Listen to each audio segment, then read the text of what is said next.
Aditamastu तेजस्विनावतीतमस्तु मा विद्विषावहै मा विद्विषावहै ॐ शान्ति शान्ति शान्तिः ॐ शान्ति शान्ति शान्तिः सदाशिवसमारम्भां सदाशिवसमारम्भां शङ्कराचार्यमध्यमाम् शङ्कराचार्यमध्यमाम् अस्मदाचार्यपर्यन्तां अस्मदाचार्यपर्यन्तां वन्दे गुरुपरम्पराम् वन्दे गुरुपरम्पराम्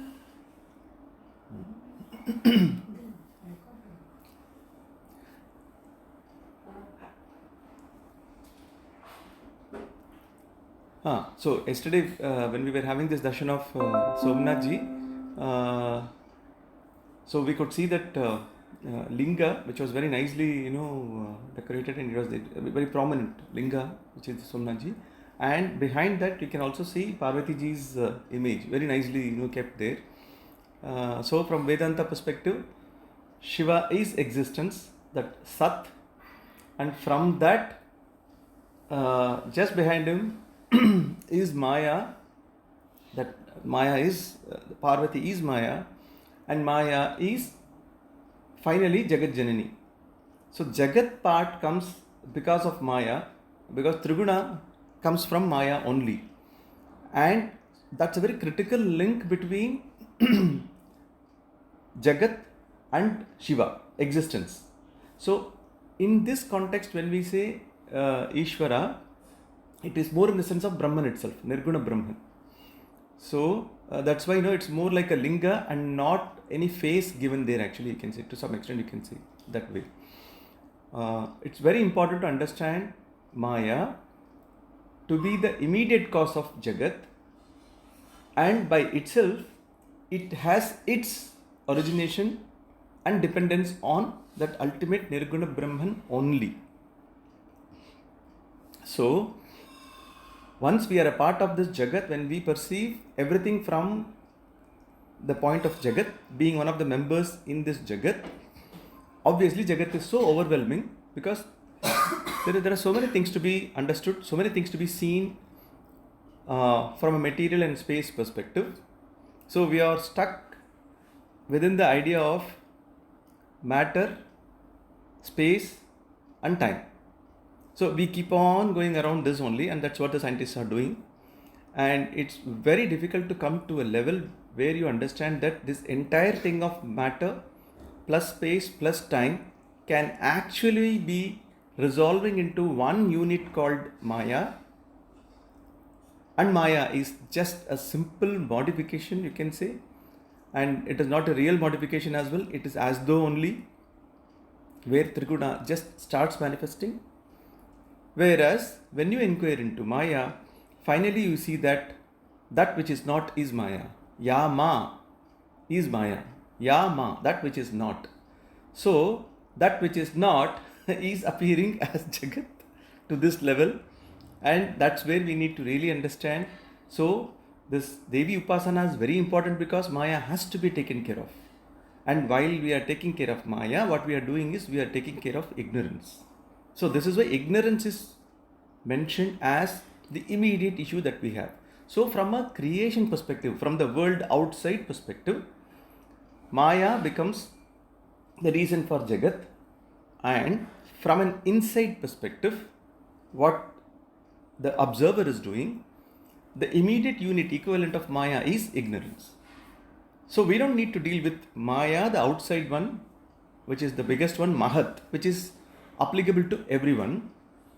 Each of us individually have to take care of our own ignorance, this Maya, which is present in oneself, in one's chitta, you can say.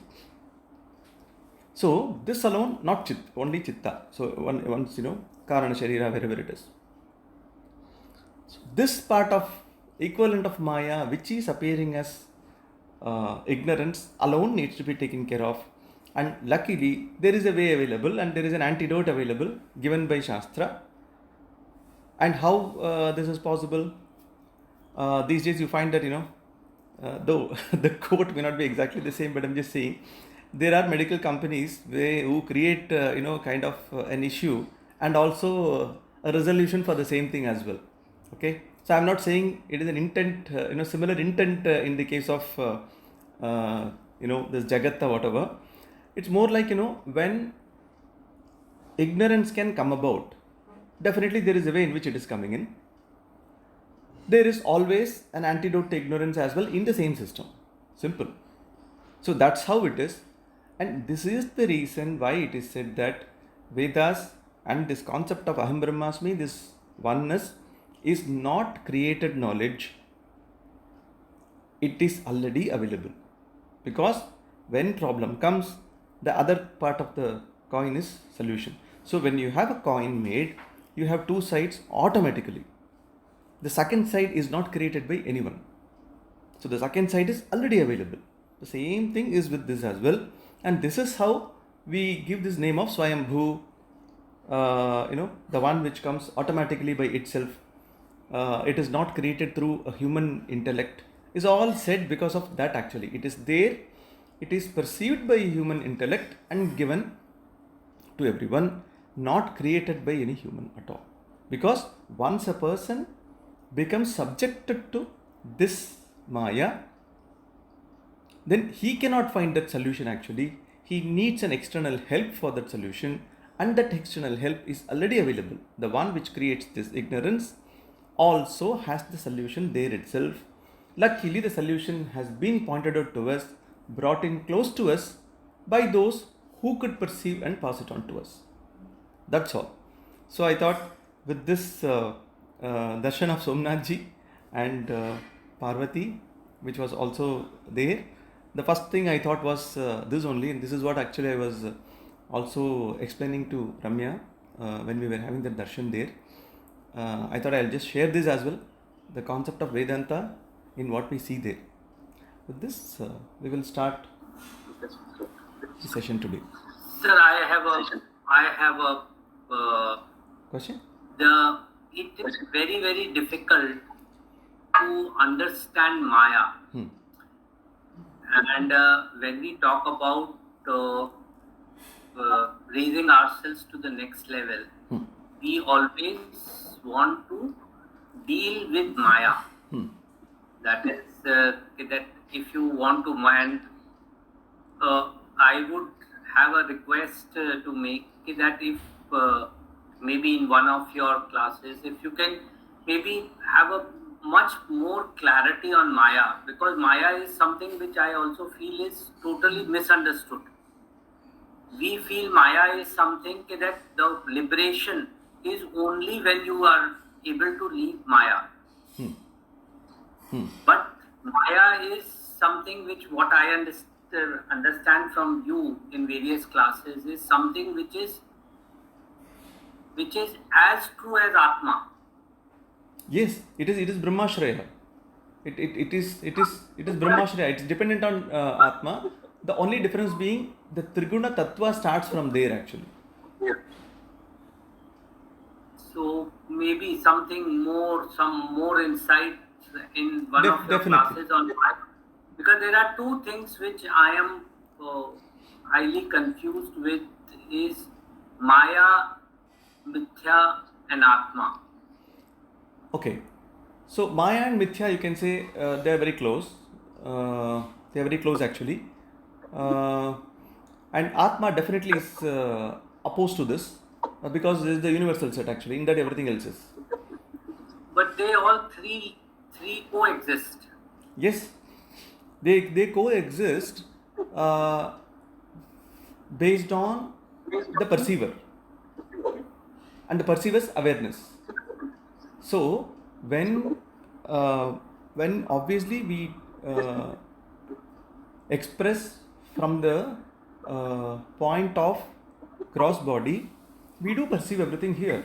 So if you are asked a question, do you feel the air around you? Do you feel the heat around you? The answer has to be a real yes, because the question is being put to this gross body. And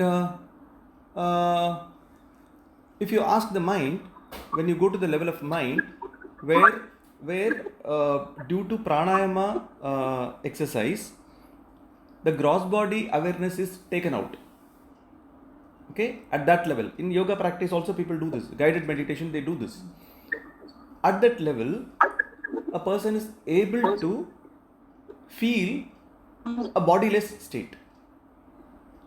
So, by just going to the next level of awareness, subscribing to the next level of body, we are already negating the first level of body. So this is where that identification is so important, and this is what we were actually doing in the last few sessions, where Panchakosha was taken one by one, where we were trying to understand which are the areas where we commit a mistake by wrongly identifying with us with those koshas, body, whatever you can call it. This is what was pointed out, and the wrong identification was pointed out as the issue, and we understood that yes, there is something called identification, there is something called those kosha, and we tend to automatically identify ourselves with those koshas. Now with a simple example where from the first level, when you ask the question, okay, can you feel the heat here, can you feel this? Yes. Next level, when the body stuff is already gone, at that time normally people will not ask a question because they have already made you to feel that you are minus body. At that time the instruction never comes saying, can you feel now without the body? So at that time again you start concentrating. Obviously you will have to hear, and the tattva is more from gross body as well, which you have to use for hearing, because the external organs have to be used actually for hearing. So the moment that question comes, can you feel you are without the body? You are already, kind of, your attention is already drawn towards that voice, and obviously gross body is also acting to bring the senses in. So there little confusion can happen, but left alone, when you concentrate on Sushumna Nadi, when the awareness is kept in Sushumna Nadi, Sushumna point, there you feel that you are without body. You are just there. You are just as awareness without any body. So that's what you understand actually. So even at that level, by a simple technique, we can just get away from the awareness of the body, the identification with the body. Right? Though when we come back to that state, we get up again, we go and have coffee.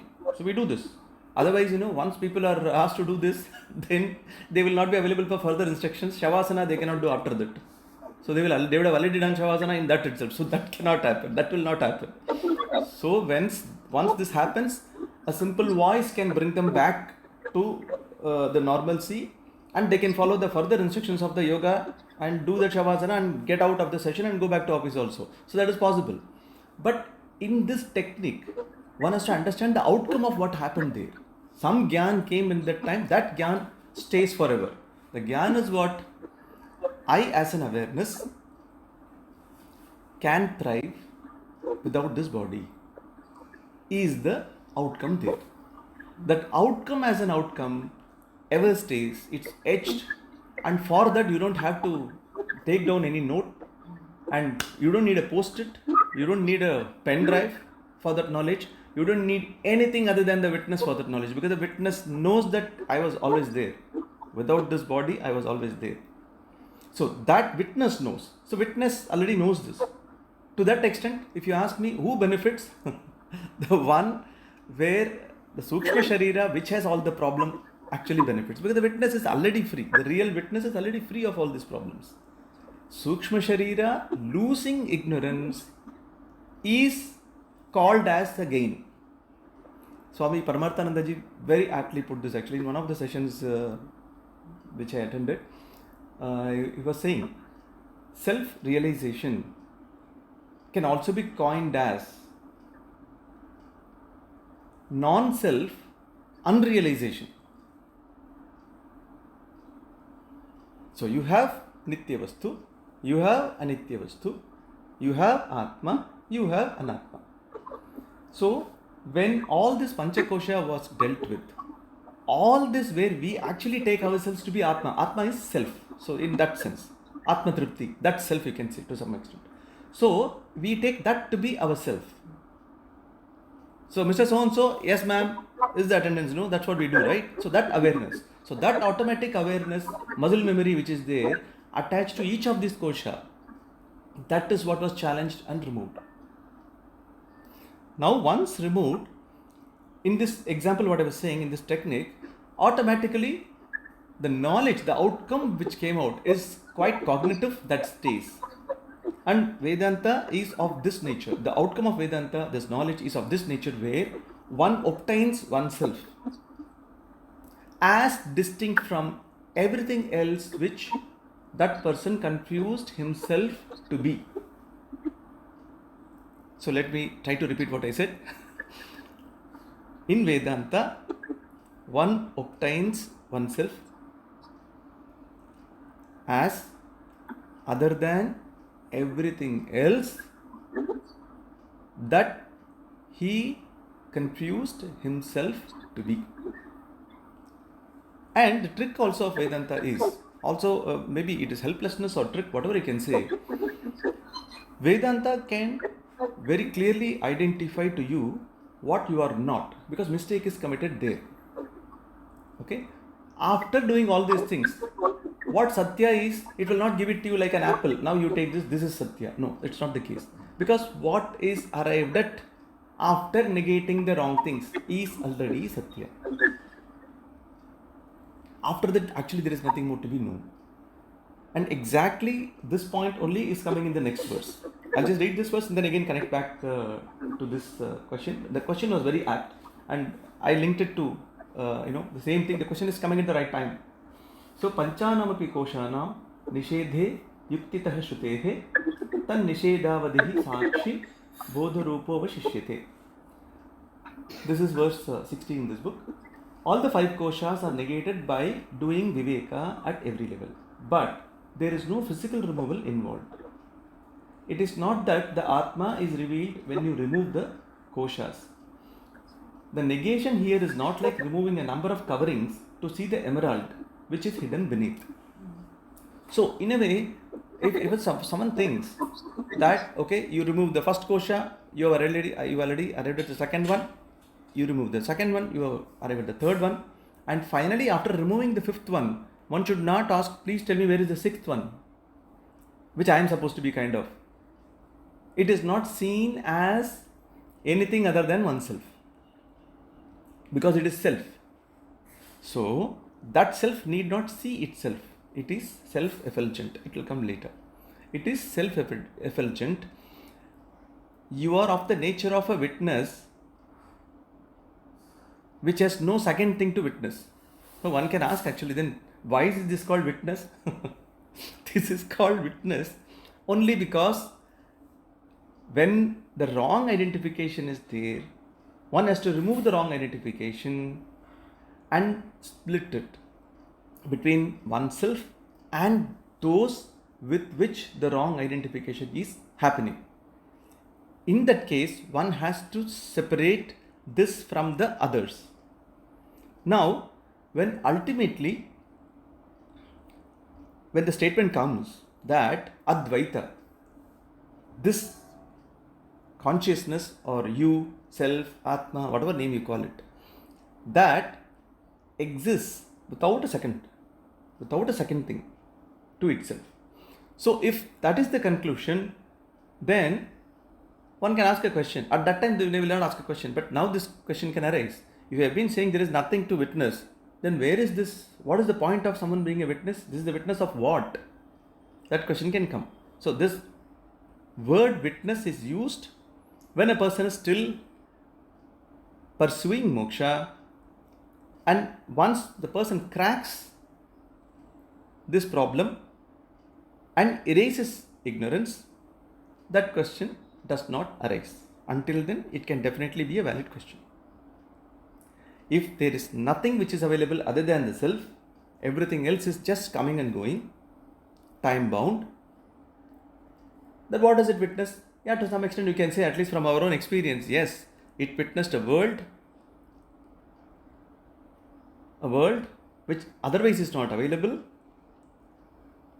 as a true thing, because this world keeps on changing continuously, at every level, a stability is based on movement and movement is based on stability. If this kind of a world exists, what kind of world it is actually? So, when I say stability is based on movement, for example, as a person, if we have to have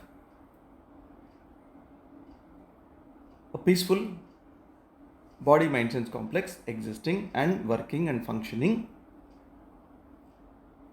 if we have to be at peace without any extra vibrations, our heart has to certainly keep pumping.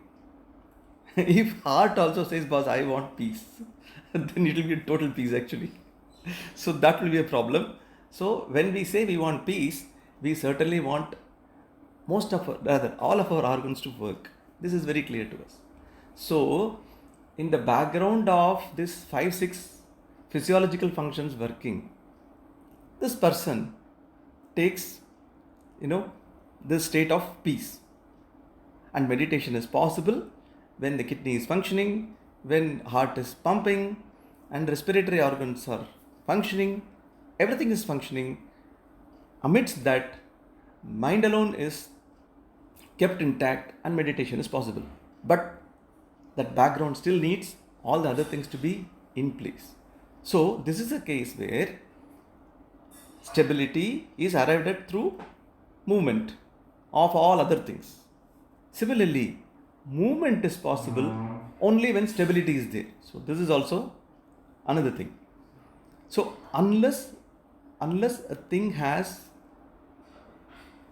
a grip, you can say, you can't get the opposite force actually.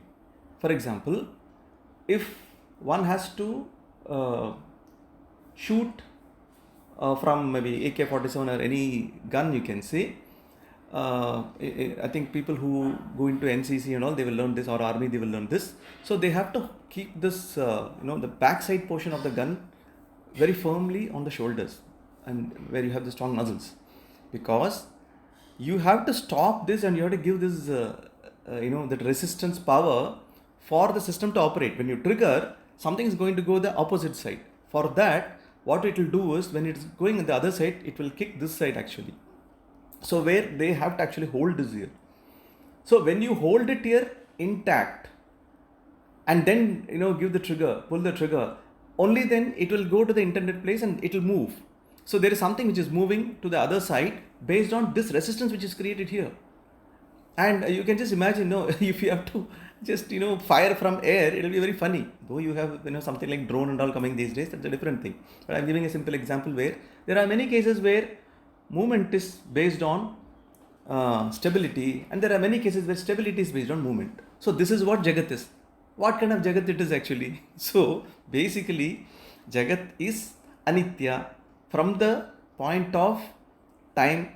Certainly, just imagine something like Surya Deva, which is mentioned so many times in our Vedas, and our Trikala Sandhi is based on Surya Mandala and to Surya, and Gayatri is involved, Gayatri Devi is involved, invoked in Surya Mandala.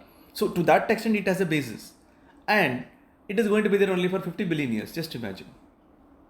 So anything that is there, big or small, is subjected to time. So Yama is given this role and he performs this role. He performs his role. That's an amazing SOP, He can never have any exception. There he cannot write down saying now sun is required, I think, for solar energy, because of that, and all these companies have put solar energy. And from an environment perspective, I think we have to keep sun for some more time. So he cannot put Brahman or someone saying, let's allow sun to be thriving for another 50 billion years.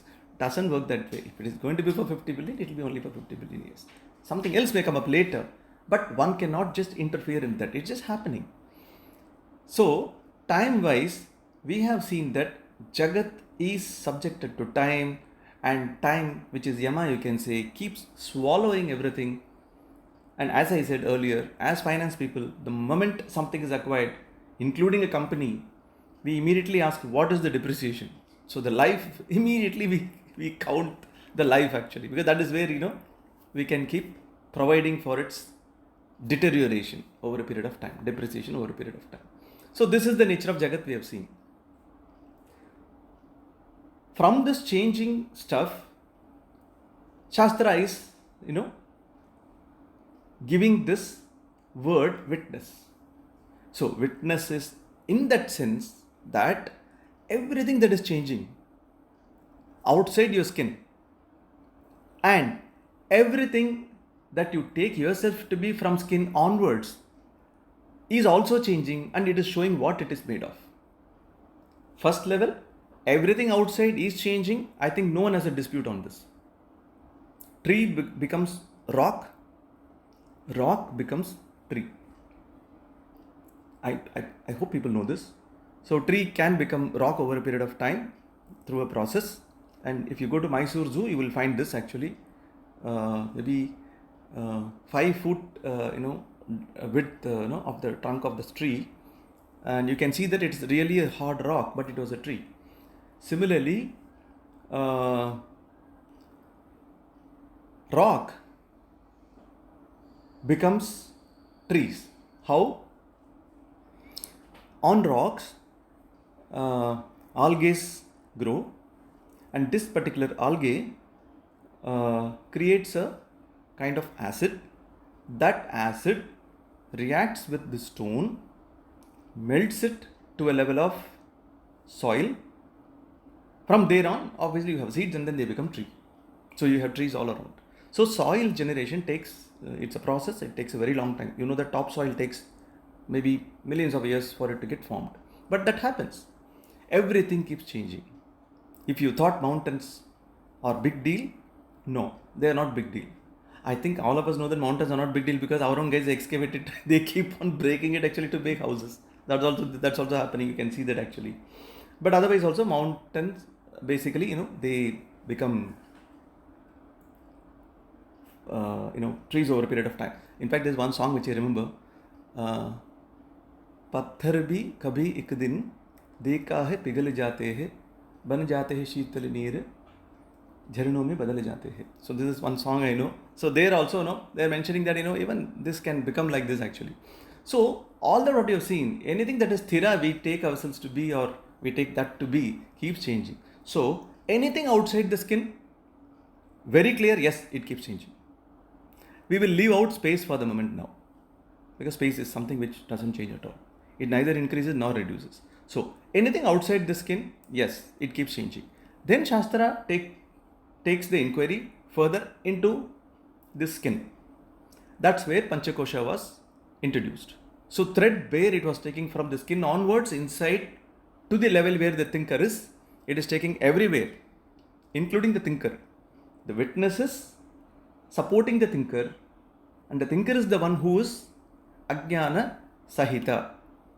The witness is Ajnana Rahita. So, in this process, unless the word witness is given, one cannot anchor. So, you need an anchor.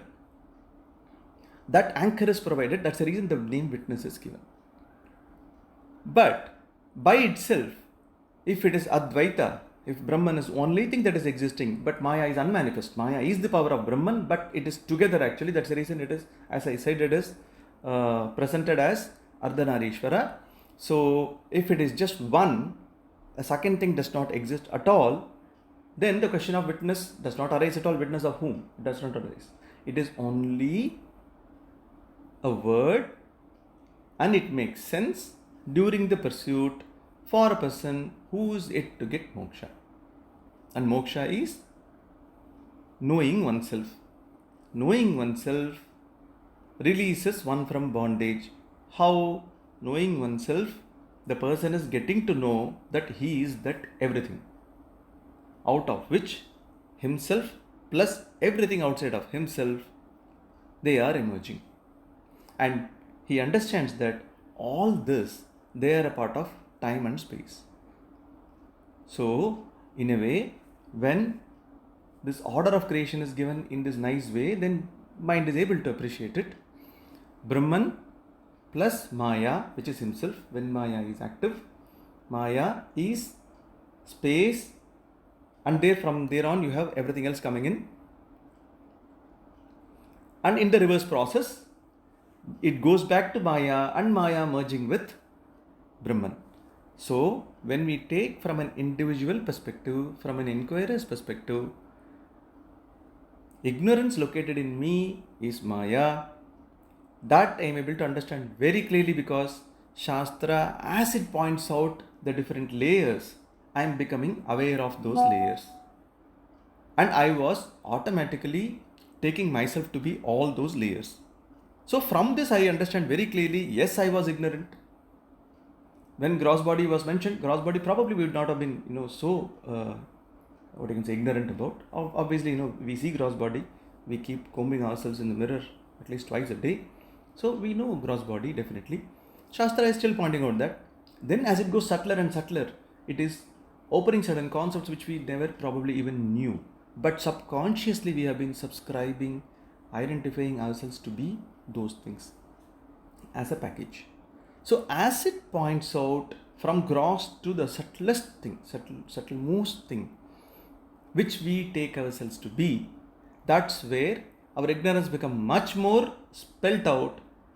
And as the ignorance becomes much more spelt out, knowledge is also happening because you are withdrawing yourself from your identification with those kosha. So trick is this. This is how step by step the knowledge is happening. Now, having understood everything that you are not, then again the point would be, okay, hey Maya, hey Shastra, you have told me everything which I am not. Now you tell me who I am. This would be the tendency of anyone. And that is not wrong. Okay. When we go further, so in this 60th verse, it is saying that witness is in the form of knowledge.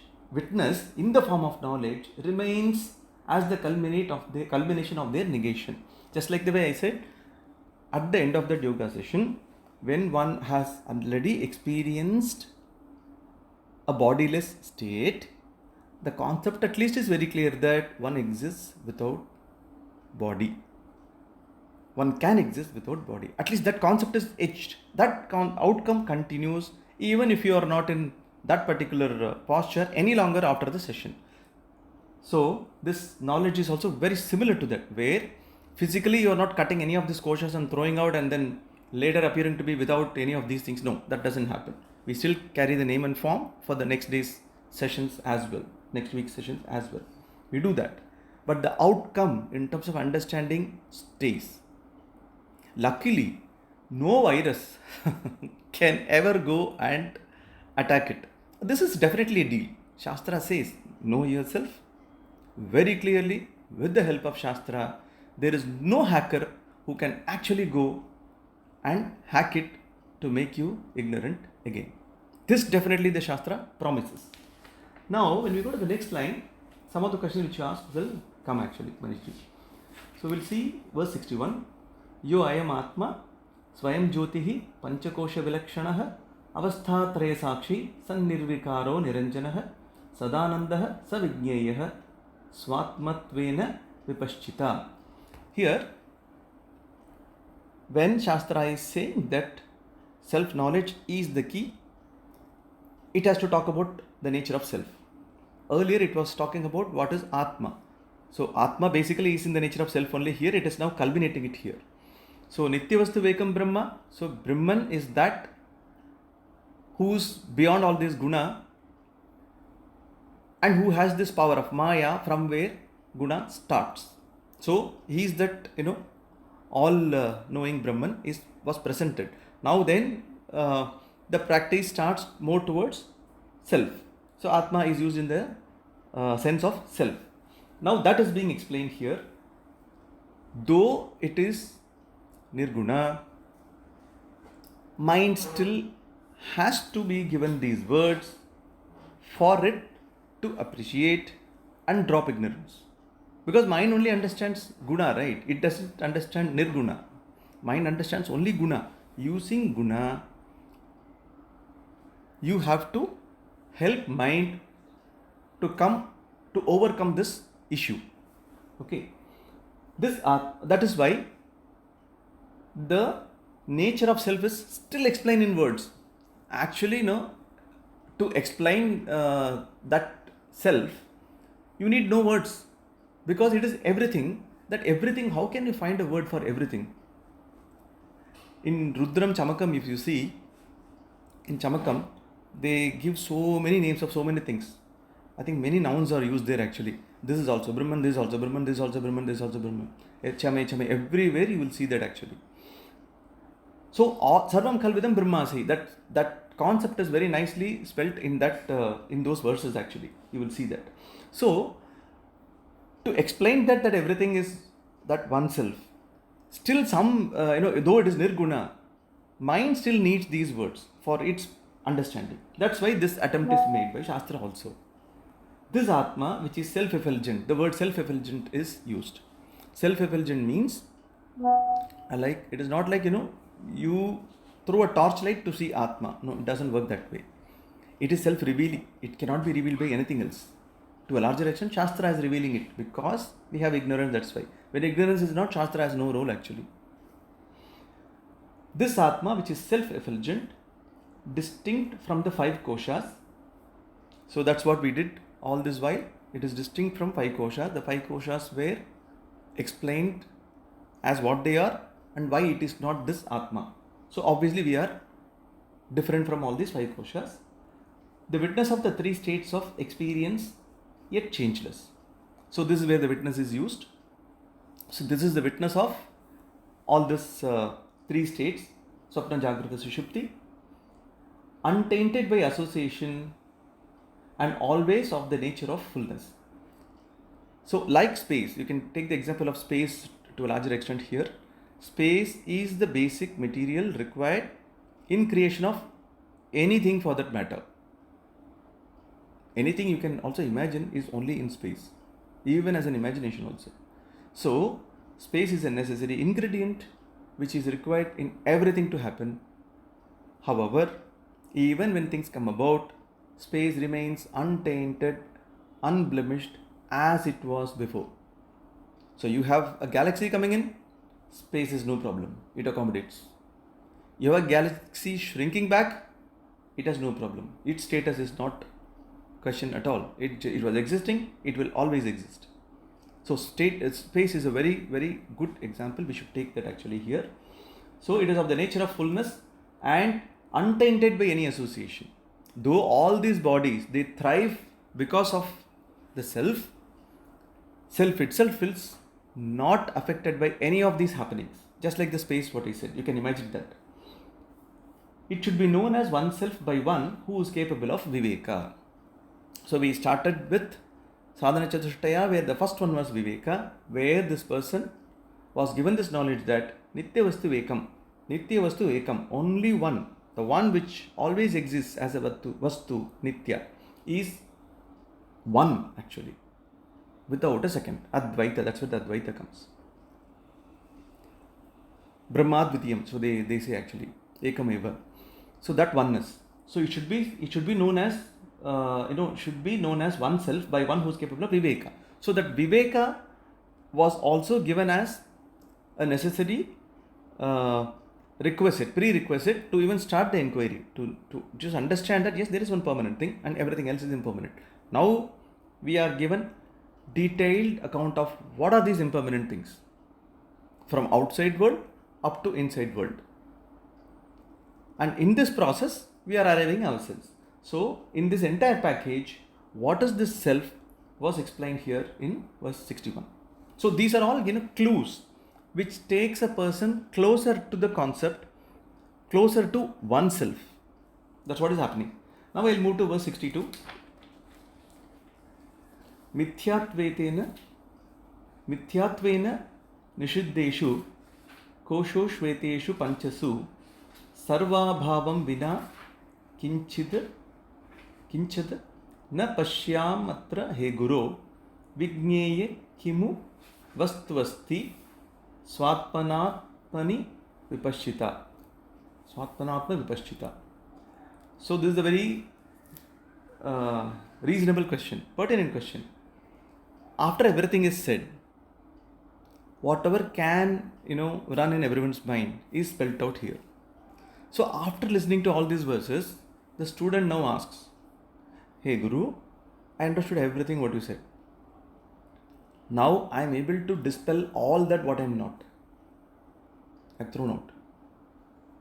So Panchakosha, definitely I am not going to say Panchakosha is me. No, I am very clear I am not Panchakosha. I am very clearly saying this. But he is saying that now I tend to conclude that after removing all this identity, what I can see is a total void. That's what he's saying. Earlier, at least, I came here with some clarity that Jagat is there and Jagat is creating a problem for me. Now, in this state where you have thrown out Jagat as Anitya, you have thrown out all this Panchakosha also as Anitya, the inquirer who came, at least with some clarity in that idea, saying, boss, I am there and other things are creating a problem for me, other things are also there. Now I have lost this idea of other things because Anitya. I have lost this idea of the Panchakosha because they are Anitya, they keep changing, whatever reasons were presented. Yes, I am very clear, firm in my understanding, yes. But now my conclusion is that nothing is here. There is a total void. The student is saying, this is what now I am understanding actually. So, is this right? So, let me just read verbatim the translation of that verse. O Guru, when these 5 koshas have been negated as not true, I do not see here anything except the absence of everything, abhava. Is there indeed any vastu to be known as oneself by the one who is adept in the deliberation upon the self? So he has a doubt now. Boss, is there anything actually to be known? ऐसा तो नहीं है कि मुझे class में बुला रहे फी बनाना इसकी वजह से बोल रहे ऐसा तो नहीं है ना? Is there really something to be known, or is there a trick being played on me? Is his doubt. And natural, as I said earlier, mind is basically addressed in Atma Vichara, and mind is going to be negated. So obviously mind will have all these problems and it will come out with everything, including the last attempt or whatever you can call it. Everything it will do to confuse itself and to come back to its original position of stuck with Maya and this gross world understanding.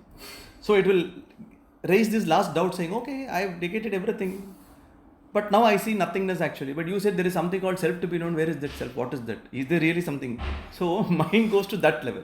The doubt really can go to that level. That is what is being explained here. And everyone is subjected to this helplessness. And rightfully, Manishji was asking that question. And the question is definitely possible. And Shankaracharya ji is also acknowledging that.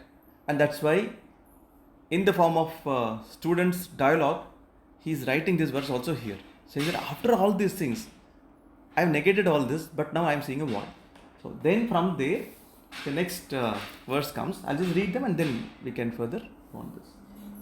Satyamuktam tvaya vidvan nipuno asi vicharane ahamadi vikaraste tadabhavo ayamapyanu sarve yenashu bhuyante yaha स्वयं ये नानुभूयन्ते यः स्वयं नानुभूयते तमात्मानं वेदितारं विद्धि बुद्ध्या सुसूक्ष्मया. So the immediate the translation of this, I'll read it out. O learned one. So he says, hey Vidwan. So he says that because he has cooperated all this while and understood that yes, Panchakosha is not me, this world is not me. That's a great deal. So he is saying, hey Vidwan. He's telling him because that's a great deal. So when someone is graduating into that level, one has to acknowledge that fact and encourage as well. So very nicely, we have all these modern management concepts where appreciation is shown very well. The power of appreciation is spoken about. So he is saying Satyamuktam Tvaya Vidvan. So he is saying, boss, you are, hey, the learned one, you have told an appropriate thing, an apt thing, and it's very valid. He's acknowledging that, and also he's encouraging. That's what he's saying. O learned one, what was said by you is true. You are an adept in inquiry. Through a very subtle intellect, may you know the one by whom all these modifications starting from Ahankara onwards, as well as their absence, that follows during deep sleep are experienced, but who himself is not experienced as yourself, the knower. So, Guru is saying that yes, the question you asked is quite valid. You are asking now, after leaving everything, it's a void, but you have to understand that you are that one which is away from all these things. However, you have been witnessing the presence of those subtle bodies. Gross body presence is always known very well during gross state. Subtle is more important. So during deep sleep, you see the absence of those characters. So you are that which is able to witness the presence and those presence of those characters being active, and also when they are totally inactive. So you are able to see both these states, and that shows very clearly that you are that unchanging self. So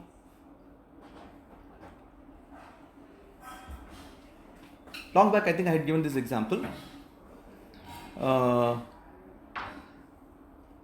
In cricket, you have umpires who stand still because when they can't go and catch, and they can't participate in any of those things. Neither they can take a run, nor bat, nor bowl. They can't do anything. They are just there to witness and of course say what's happening. So you can say that the witness does not participate in any of those things, but they are very critical to everything happening there actually. I had given this example long back. So like that, the witness is unattached to any of these things, and the witness is seen distinctly because apart from the witness, everything else associated there, they are changing. So when a person is able to give an account of his dream and give an account of his sleep when we didn't have dream at all, obviously the states are different. The person who is witnessing the state is different from these states. So that subtle difference is getting created there. Shastra is asking us to point at that difference, that split. So split it, subscribe yourself to the witness side, not the character side. These are characters which come and go, they are active, inactive. While you see the changing, know yourself to be the unchanging, stable thing. Any change is identified by something which is itself not changing. For example, you have this CCTV. So CCTV camera, if it is fixed, it has to be fixed. Okay, sometimes you also have a face sensor, it keeps moving, that's okay. But if the camera itself, switches off, switches on, switches off, switches on, what is the use actually? The witness has to be there always, and things that are happening around it is what is recorded there. So sometimes the happening may be there. For example, if it is in the lift, some characters may be coming in, going in, going up, down. Sometimes it may be empty. It will be capturing the empty also, empty time as well. So it captures the situation when someone is using the lift, and also all the other times when no one is using it. Similarly, the witness is able to see bhava. Bhava means when mind is active, whether in waking up state where you are thinking now and listening, or during dream state where it is creating its own world and either enjoying or being afraid of it, or the other one where you are in deep sleep state where these characters, these mind and all this antakarana, they are all resolved. So when you are able to witness both these, automatically the witnesser is becoming a little bit more clearer from the witnessed. So Shastra is only saying that concentrate on this point where you claim the status of a witness. Once you keep dwelling on this point, the clarity becomes much more and more to a level where you drop ignorance. So ignorance involves ambiguity as well as doubt or a confusion, you can say. So both these. So all these are dropped about one's own nature. One's own nature becomes crystal clear to a level that no one can disturb it beyond that. That's what happens. So this is what Guru is saying. Hey, the one who's asking this question is that. So in some of the classes, I think Swami used to say, it is like saying when someone is ringing is calling bell, no, pressing this calling bell. From inside, a person says there's nobody at home. So it will be as weird as that actually. So when we say that, hey Guru, I understood everything what you said. Now I got the benefit of that. And what is the benefit I got? I understood that anything that is outside my skin is not there. And anything where you pointed out these subtle things up to these 5 koshas, they are not there. I could have only confused myself with all those things. They are not there. But now, thinking from this mind level only, he is still saying, because mind is always like perception, right? That's where you are stuck. He is saying, no, I see nothingness. What do we do now? The Guru is pointing out saying, boss, if it was absolute nothingness, there won't be a person to ask me this question. You are there. And you are asking this question. Are you saying you are not there? So this is what is being said actually here. So he is saying, please understand yourself to be away from all these bodies, all these states, that which is self-evident. That which is self-evident. That witness cannot be packaged into a tetra pack and given it saying, now you take it home, you have got moksha. Moksha doesn't come in tetra pack. So the very idea of self-knowledge and this inquiry is to come out of all these wrong understandings and wrong conditioning. To us, an object of knowledge is when it is available to our sense organs. That is what is questioned by Shastra. When they have thrown out the subtle body and causal body as the not self, these are the ones actually which think and which ask questions. They have already thrown out this entire system. After this, there is nothing left where you can actually think and ask questions actually. After this, only the inquirer who is ever pure is left. But one need not worry. Okay, if that was the intent and if that was supposed to occur as an outcome, then why do we still have this question? And is it that I am not able to understand? Don't have all these questions. Don't worry about it at all. This can happen. This is where Maya is said to be all powerful. It's very, very powerful. It's not very easy. It is definitely powerful. And knowledge being given and the efficacy of Vedanta is much more powerful than that. All that one has to do is remember sadhana chatushtaya. You have to certainly follow that and be firm on vichara and kill your questions. Let the questions surface and get them killed. This is why even though that student would have also felt that he may be probably asking the wrong question, he might have felt, but still he had that question. He didn't worry at all. He said, hey Guru, I understood everything what you said now, but the outcome of all this is that I am seeing a great void. Then what is the self you are talking about? What is this? So that's where the Guru is saying this. So it is really tricky and also it is very, very simple. You don't have to have the urge of seeing you in a mirror. When it is Shastra is presenting you as Jagat Karanam Brahman, you are that ultimate actually, that Aikya Vakya will come later. But it is said as, that it is self-effulgent. It knows itself by itself. Why do we ask a mirror? Mirror is a small thing. We threw off Jagat in Panchakosha. Gross body we threw off. Jagat also we threw off actually. So when you are throwing all that, along with Jagat, along with these things, that mirror also went off. Now we can't say, okay, by the way, I want to dust that mirror alone, which I had thrown. I want to see this self. Keep this mirror alone. out of all those worldly objects to see myself. एक last glimpse तो ले लूँ अपना. तो unfortunately, mind thinks this way. Mind can think this way.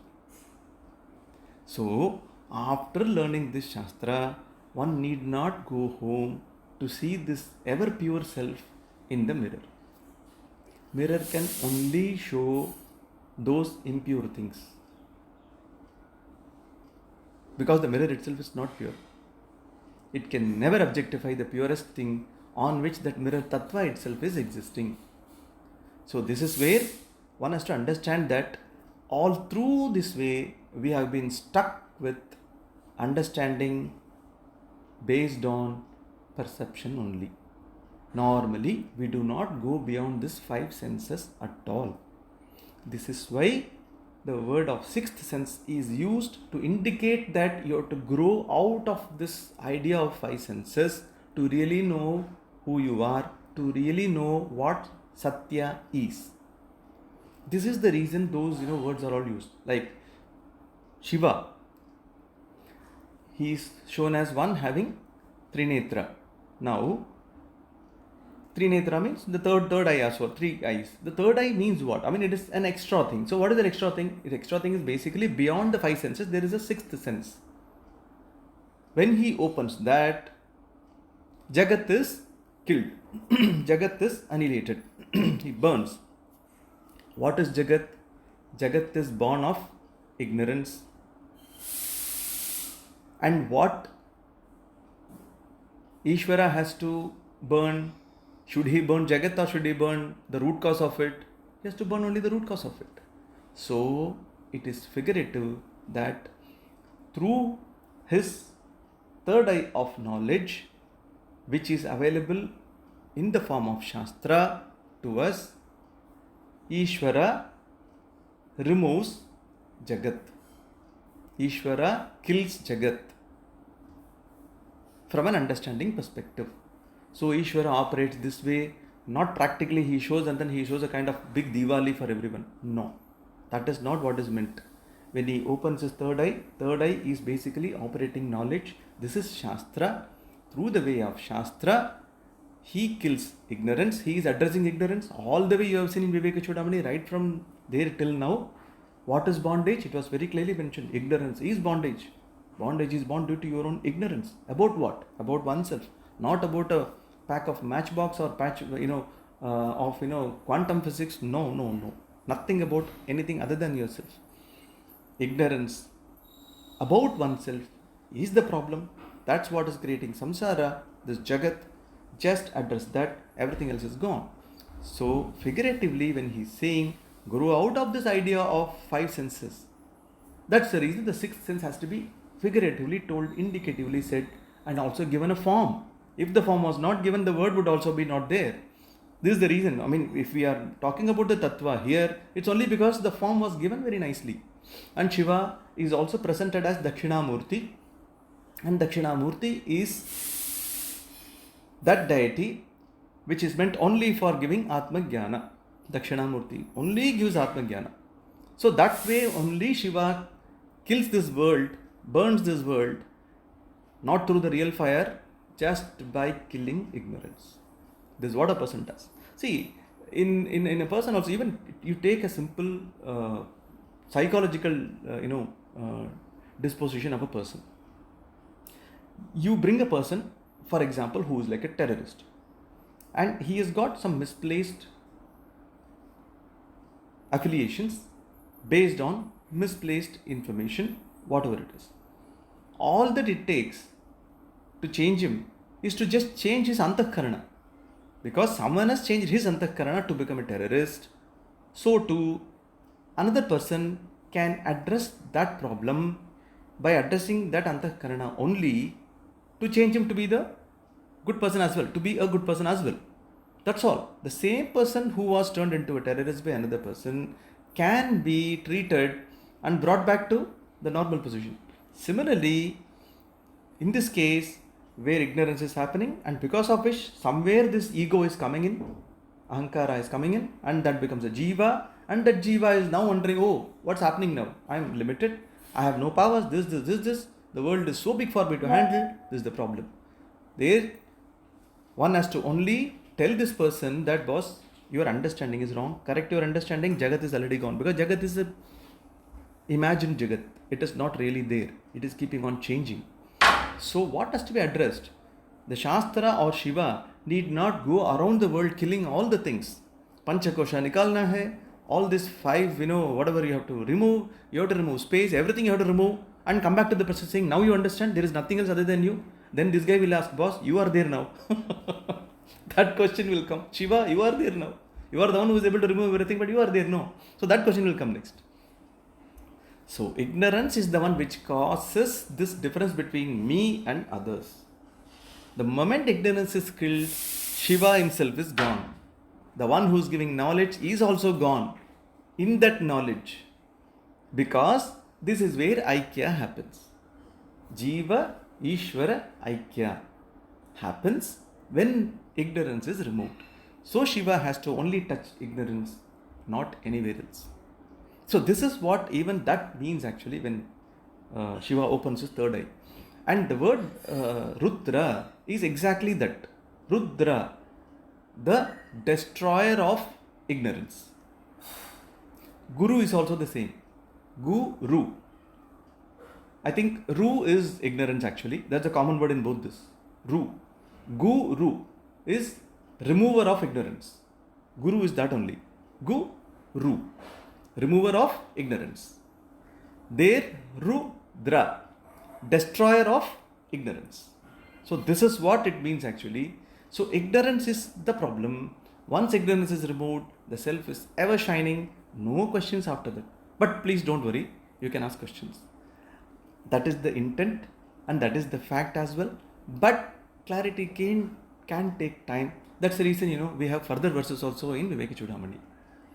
With this, I'll pause. I can see that we have overshot by 2 minutes. Those who want to sign off can say Hari Om and they can sign off. And they can even ask the question and go. Others can ask questions. I am available.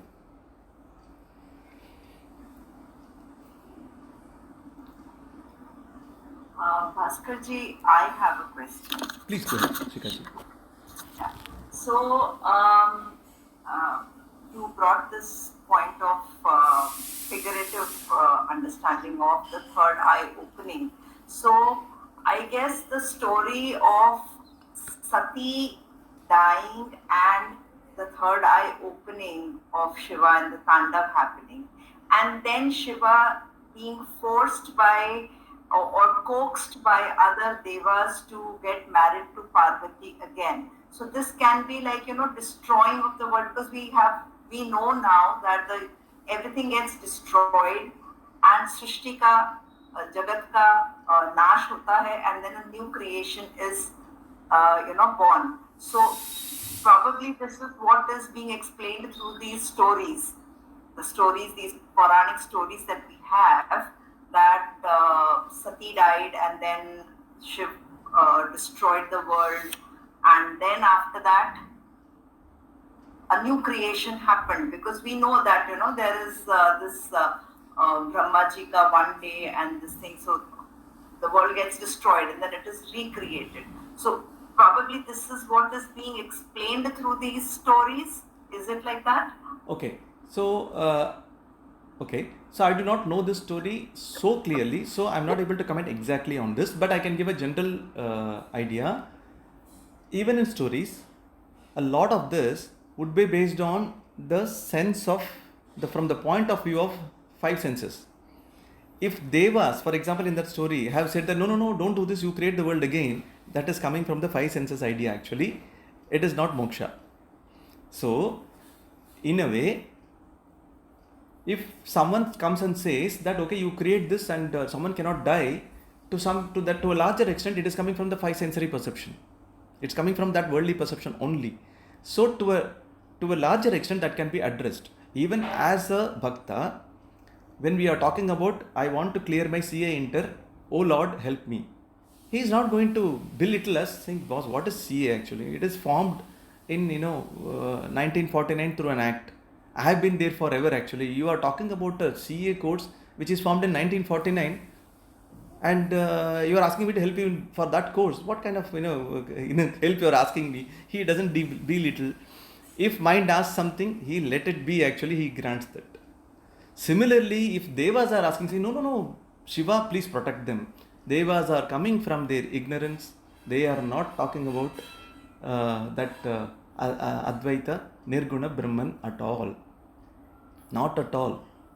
So in Kena Upanishad, a beautiful depiction is given where the scene created is like devas have won some battle with asuras, some kind of asura, and Indra and plus everyone, they keep celebrating. When they celebrate, basically there is someone who has understood that okay, these guys are actually forgetting the basis on which these people are thriving, and that is not a good thing. So there is a setup done where a yaksha appears, and when this yaksha appears, suddenly all these devas, they want to understand who is this. I mean, of a different size or different form, whatever it is, yaksha, because they are a little worried. They've just won a battle, celebrating, and suddenly an yaksha appears. Indra says, Agni, you go and find out who this person is. So he goes and he tells that yaksha saying, I am so and so. Yaksha asks, who are you? He says, I am so and so, I am Agni. Okay, what can you do? He says, I can burn everything. All that is here I can burn. And yaksha, it is depicted this way. Yaksha puts one blade of grass. Oh, is it? Okay, so I am putting a blade of grass. Burn this now. Because you said you can burn everything. Agni puts, his, kind of whatever, and then it doesn't burn. And he tries to burn it. So Swamiji says so nicely, for Agni to try to burn something which efforts itself is a, kind of a defamation. Because if Agni is there, things should burn. For him to try to burn something is like, getting like a welding cylinder, put more oxygen and then burn it. For a welding, the way we use it. So he was thinking, ye kya ho raha hai? So then he came back to Indra saying, boss, something is wrong. I'm not able to know who that guy is. Then Indra says, okay, fine. Your goal is lost. Come this side. Vayu goes next actually. So Vayu says, I'll go and find out who this person is. So he goes there. Again, the first question the Yaksha asks, who are you? He says, I am Vayu. Okay, so what's your nature? What are you capable of? What do you do? He says, boss, I can just blow off anything that's there. I can blow off anything. That's my power. He says, okay, no problem. I'm putting this blade of grass. Just blow this for me. So Vayu tries. It doesn't move at all. And he tries actually, he brings in all, tempest, everything he brings actually. That doesn't move at all. So this guy also goes back and says, boss, something is wrong. I don't know. This guy, I don't know who this guy is actually. Then Indra, now he is not going to try Varuna and all, because already two guys are gone actually. Varuna bhi yahi karega vaake. So he was thinking, he was obviously a leader who could understand, okay, team is failing now, so let me go. He goes. The moment he goes there, Yaksha goes off. He was wondering what happened. I wanted to ask who this Yaksha is, and Yaksha goes off. And then appears Uma, Parvati. This is Maya. So this is where the depiction is so nice. This is Shastra. So Uma comes there and he asks what's happening here. And she said that you have to understand one thing. All that victory what you had belonged to Brahman. And you guys were celebrating, totally forgetting that actually that is the Brahman in which everything is happening. You guys were celebrating as though it is of your victory. You have to understand this entire tattva of gods is supported by this tattva. So never forget that. Was the message given. So it is that Brahman, and you have to understand this. Then finally Indra gets this knowledge. So nicely it is depicted that first of all, this damsels, God, they are all beings only. They are not self-realized. They are beings only. So just like human beings, they are also beings only. Where they come and go, they are all positions actually.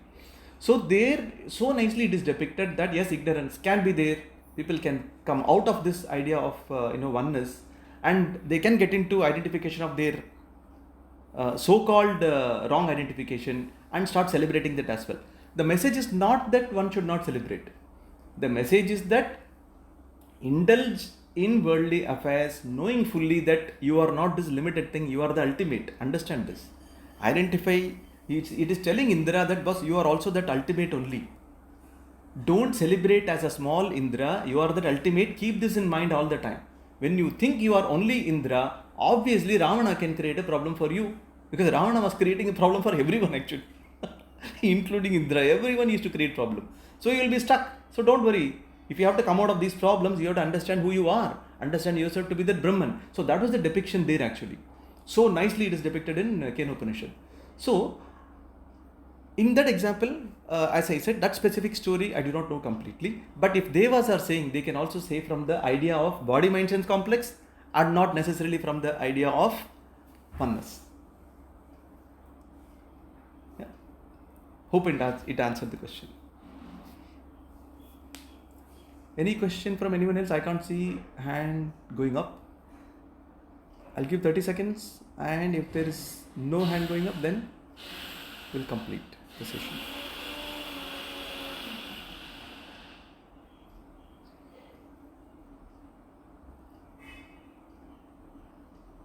Okay, so I don't think anyone has any question. No problem. We'll chant the concluding mantra. Om Purnamada Purnamada Purnamidam Purnamidam Purnat Purnat Purnamudachyate Purnamudachyate Purnasya Purnasya Purnamadaya Purnamadaya Purnamevavasishyate. Purnamevavasishyate. Om Shanti Shanti Shanti. Om Shanti Shanti Shanti. Hari Om. Hari Om. Hari Om. Have a nice day, everyone. Hari Om. Hari Om. Hari Om.